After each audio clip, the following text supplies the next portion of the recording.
అందరికీ నమస్కారం. Welcome to it's you TV. ప్రస్తుతం మనతో పాటు ఉన్నారు ప్రముఖ జ్యోతిష వాస్తు పండితులు, లలిత అమ్మవారి ఉపాసకులు శ్రీ శ్రీ శ్రీ నానాజీ పట్నాయక్ గారు. గురుగారితో మాట్లాడి మనకున్న సందేహాలన్నింటినీ కూడా నివృత్తి చేసుకునే ప్రయత్నం చేసేద్దాం. అంతకంటే ముందు ఇటువంటి ఆధ్యాత్మిక పరమైన వీడియోస్ కోసం ఇప్పుడే మన ఛానల్ని సబ్స్క్రైబ్ చేసుకోండి. నమస్కారం గురుగారు. శ్రీమాత్రే నమః. గురుగారు, సాధారణంగా ఇంట్లో తాబేలుది బొమ్మ పెట్టుకుంటా ఉంటారు, లేదంటే ఎవరికైనా గిఫ్ట్ చేసేటప్పుడు కూడా ఇది చాలా మంచిది అని చెప్పేసి ఇస్తూ ఉంటారు. అసలు ఆ తాబేలు కొనుక్కోవచ్చా, ఇంట్లో పెట్టుకోవచ్చా, మంచిదేనా? శాస్త్రంలో అయితే ఇంట్లో తాబేలు పెట్టుకోమని చెప్పారు. కాకపోతే ఇప్పుడు ఒరిజినల్గా లైవ్ అయితే కొన్ని రిస్ట్రిక్షన్స్ ఉన్నాయి కాబట్టి మామూలుగా బొమ్మ పెట్టుకుంటూ ఉంటారు.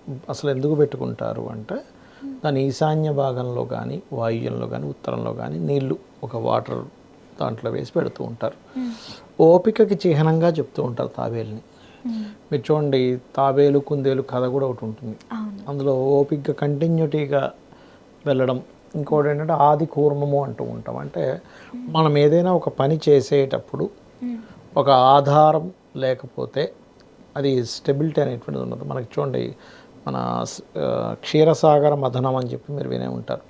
క్షీరసాగర మథనం తద్వారా కూడా మనం ఒక గొప్ప విషయం నేర్చుకోవచ్చు దానిలో.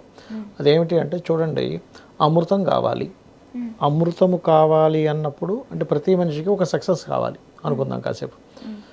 ఇప్పుడు మనం ఎవరితోనైనా కలిసి పని చేయాలి అంటే చిచి వీడితో నేను కలిసి చేయమంటూ ఉంటాం. వాటి మెంటాలిటీ కరెక్ట్ కాదు, నాకు వద్దంటాం. కానీ అక్కడ దేవతలు కూడా రాక్షసులతో కలిసి క్షీరసాగర మథనంలో పాల్గొన్నారు. అవునా? అందులో మళ్ళీ చాలా విషయాలు, మేము తోకను పట్టుకోము, మేము తలం పట్టుకోము, మీరు తోకలు పట్టుకోండి అని వదిలేశారు. ఇది రాక్షసులు. ఓకే. రెండవది ఏంటంటే అది చేసేటప్పుడు ముందు అది నిలబడకుండా అది కదిలిపోతూ అవ్వలేదు. మనం ఏ పని ప్రారంభించినా కూడా ఆ పని ముందు సరిగా కుదరదు. కానీ అక్కడ వదిలేయకూడదు. వదిలేయకుండా మీరు కనుక ప్రయత్నం చేస్తా మహావిష్ణువు ఇప్పుడు మనం తాబేలు మాట్లాడుకుంటున్నాం, కూర్మ రూపంలో వచ్చి నిలబడ్డాడు. అంటే నువ్వు ప్రయత్నం గనక నిత్యము చేస్తూ ఉంటే ఆ యొక్క విష్ణువు యొక్క అనుగ్రహం కలుగుతుందో దాని యొక్క అర్థం. నీ ప్రయత్నంలో ఒక చేదు అనుభవం లాగా అక్కడ విషం వస్తుంది, ముందు హాలాహలం వస్తుంది. హాలాహలం వచ్చినప్పుడు నువ్వు అక్కడికి అమ్మో ఇది బాగాలేదని వదిలేస్తే కాదు. హాలాహలం వచ్చినప్పటికీ నువ్వు మళ్ళీ శివుణ్ణి పట్టుకుంటే ఆ హాలాహలంలో ఉండే దీన్ని ఆయన తీసుకొని నీకు మళ్ళీ మంచిని ప్రసాదిస్తాడు అనేటువంటిది మనం అర్థం చేసుకోవాలి.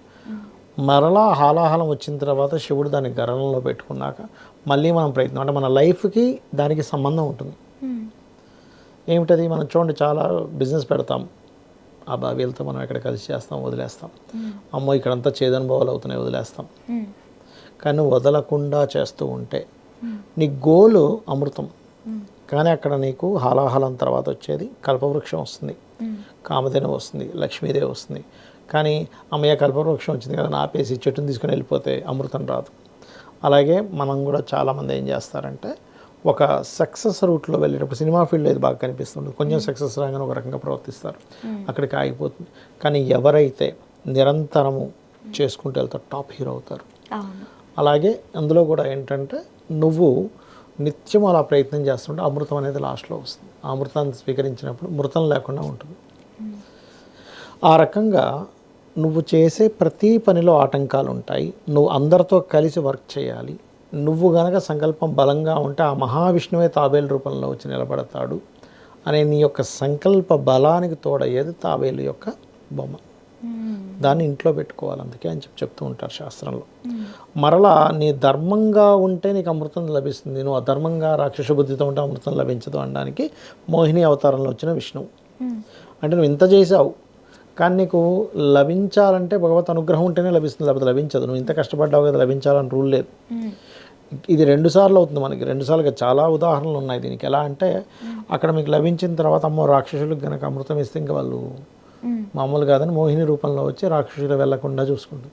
అప్పటికి ఆ రాహుకేతువులు రావడం వల్ల అప్పటికప్పుడు విష్ణు తన చక్రంతో కట్ చేయడం వల్ల అందుకే రాహుకి తల తోక చూపిస్తూ ఉంటారు. ఇలాంటి ఘట్టమే మనకి రామాయణంలో ఒక దగ్గర ఉంటుంది. శూర్పణఖ, మన విభీషణుడు, రావణాసురుడు, కుంభకర్ణుడు నలుగురు తపస్సు చేస్తుంటారు.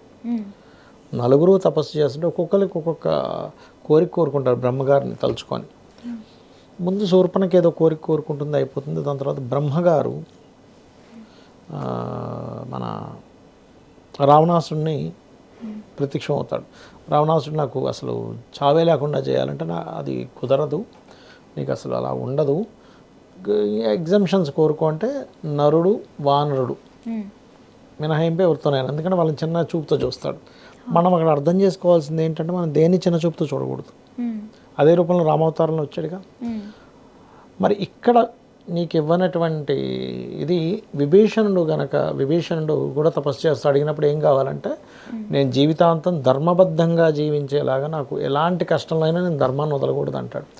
బ్రహ్మ మెచ్చుకొని ఆయనే ఇచ్చేస్తాడు చిరంజీవిగా బతికేలాగా. అంటే మరి ఇక్కడ అడిగినా ఇవ్వలేదు, అక్కడ అడగకుండా ఇచ్చాడంటే నీ ధర్మబద్ధంగా జీవించే దాన్ని బట్టి నీకు భగవంతుడు అనుగ్రహిస్తాడని అర్థం చేసుకోవాలి. వీళ్ళ ముగ్గురు ఒక ఎత్తు అయితే కుంభకర్ణుడి దగ్గరికి వెళ్ళేసరికి దేవతలందరూ పరిగెట్టుకుని వస్తారు బ్రహ్మ దగ్గరికి. వచ్చి అయ్యా మీకు దండం పెడతాను, ఆయనకి ఏమి ఇవ్వకండి, ఇప్పటికీ మేము చచ్చిపోతున్నాం, ఆయన ఆకారం అంత పెద్ద ఆకారంతో ఇంకా వరాలుంటే ఇంకేం చేస్తాడు అంటే ఆయన తపస్సు చేశాడు. ఎలాగా అంటే సరే నేను చూస్తాలే అని సరస్వతీదేవిని పిలుస్తాడు. సరస్వతీదేవి అతను వరం కోరుకునే టైంకి అతని నాలికలోకి మైండ్లోకి వెళ్తుంది.